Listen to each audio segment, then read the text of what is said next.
Welcome to the Retiring Club. My name is John and I will be your host for this meeting. In today's meeting, we just want to do a recap of some of the events that have been going on over the last 3 months. And we are a week away from Memorial Day when we'll start our unofficial kickoff of the summer events and we'll see how everybody is going to handle themselves. I know I have a few plans. I'll be working a lot of sporting events. Here in Atlanta, we've got the FIFA World Cup coming in June, and there'll be opportunity for us to make some extra money, those of us who are working part-time, so that'll be good for our pockets. But one of the biggest things is that has happened is the tariff situation that Donald Trump has come into office with has settled down quite a bit. The market now knows how it's going to react.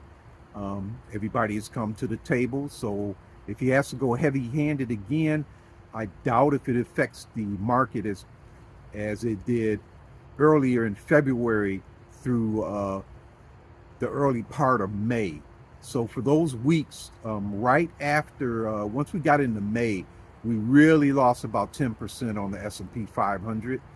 I know that one of my flagship investments with the Select Portfolio FIDSX that had lost 10%. It has recovered and it is up by about almost 4.5% now. So I am making some money. But as you can see in the process of investing, you're going to have some ups and downs, as well as the reinvestment of capital gains took place, and that's very good.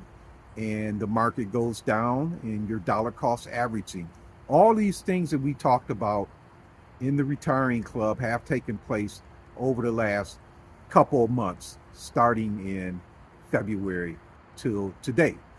Those of us who have 401ks that saw our investments shrink, as well as those that have their own brokerage accounts and other rollover IRAs, should see their investments climbing back to the zero.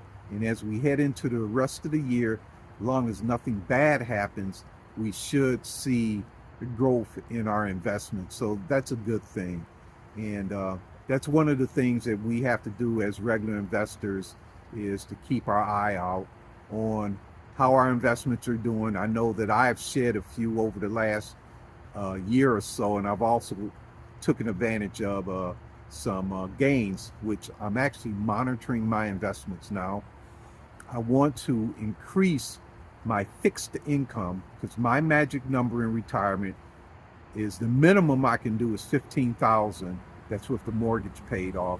But if I can't pay off the mortgage, then I need 20,000, and that would cover me for any type of job loss.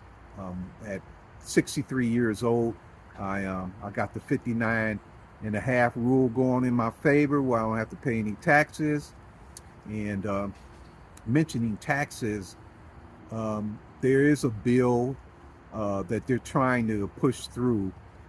I personally don't think we're going to get much out of it. The regular working class Joe and Sally Housecoat out there,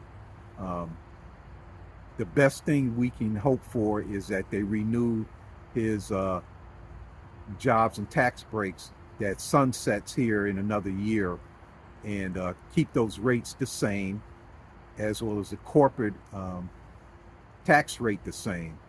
As far as any break on the tips and unemployment and Social Security tax, I really don't think that's going to happen. You can already see that they're talking about, for people 65 years old, just raising it to by $4,000 to a total of 19,000. It automatically goes to, I think, 16,550 or something like that. Once you are 65, it's not going to do anything for anybody. Really, you'll save on your marginal taxes. My example of the withdrawal strategy, when I was talking about withdrawing the standard deduction of 15,000 from the 401k, for me personally, I would actually be able to take out the 19,000 because I will be over 65 eventually in a couple years, so that will benefit me. But I don't see anybody else getting any benefits from it. But we'll just have to wait and see how things turn out. The price has been going down a little bit at the grocery store, at least for eggs. Um, the gas has been holding pretty steady. I'm getting my gas for about 297 as low as 279 a gallon. I'm driving my Honda, which is still running pretty good. Airfare is going down. So I'm pretty optimistic, but we really have to stay the course. If you are a little conservative, you can still get a good 4% on your money markets. I'm over at VO Bank, and I'm putting about $600 over there every month. And I'm still working with the short-term money markets over at Schwab, at Fidelity, as well as in my rollover account. I think it's GOFX double X is the short-term notes, and I'm getting interest on that every year. Primarily because if I was retired, I can't afford to have what happened happen again.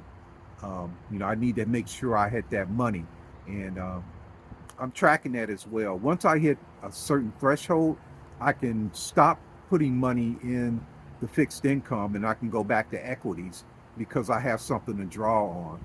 But this is just a little short, and I just want to come on with the retiring club. We just have to wait for some newer information to come out. I will try and do a little investigation and put together a selected stocks that I may pick if I was a new investor.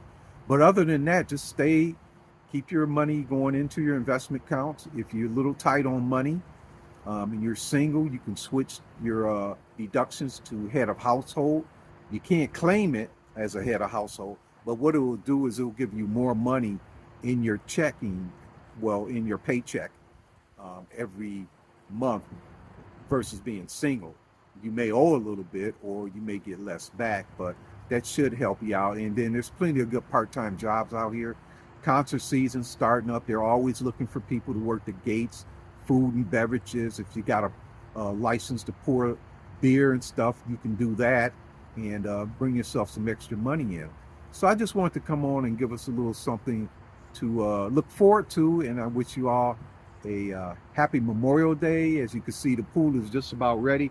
They don't have it open yet, maybe because of the insurance or something, so I'm not going to dive in, but they normally do open it sometime this week for the Memorial Day, and then I will definitely be out here, but it's looking good. So this is John with the Retiring Club, and give me some likes. Be sure to subscribe, and we're going to have plenty more meetings coming up as we move into the year, and we take a look at how our money's doing towards our investments and our retirement plans. And this is John, and I will end this meeting.